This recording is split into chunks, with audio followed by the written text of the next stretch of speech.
ఒక అతనికైతే అసలు పెళ్ళే నచ్చడం లేదు. ఆ అమ్మాయిని చూస్తేనే చిరాగ్గా ఉందనమాట.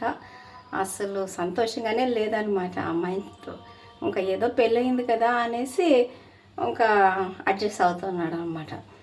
సరే అత్తగారింటికి వెళ్ళాడనమాట. అత్తగారింటికి వెళ్తే అత్త అడుగుతుందని, రా అల్లుడు, ఎలా ఉంది కొత్త కాపురం, సంతోషంగా ఉన్నావా అని సీరియస్గా అడిగిందనమాట అత్త.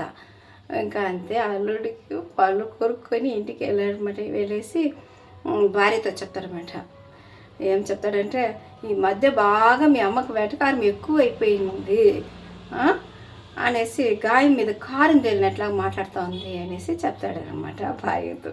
ఇప్పుడు భార్య ఏమైందండి ఇప్పుడు అనేసి అడుగుతుంది. ఏముందా, అసలు మండతా ఉంటే అనుకొని మీ అమ్మ వెళ్తే, ఏం అల్లుడు కొత్త కాపురం ఎలా ఉందండు, సంతోషంగా ఉన్నావా అల్లుడు అని వేరే అడుగుతోంది. అసలు మండుతుందనేసి పొళ్ళు చెప్తాడంట అల్లుడు.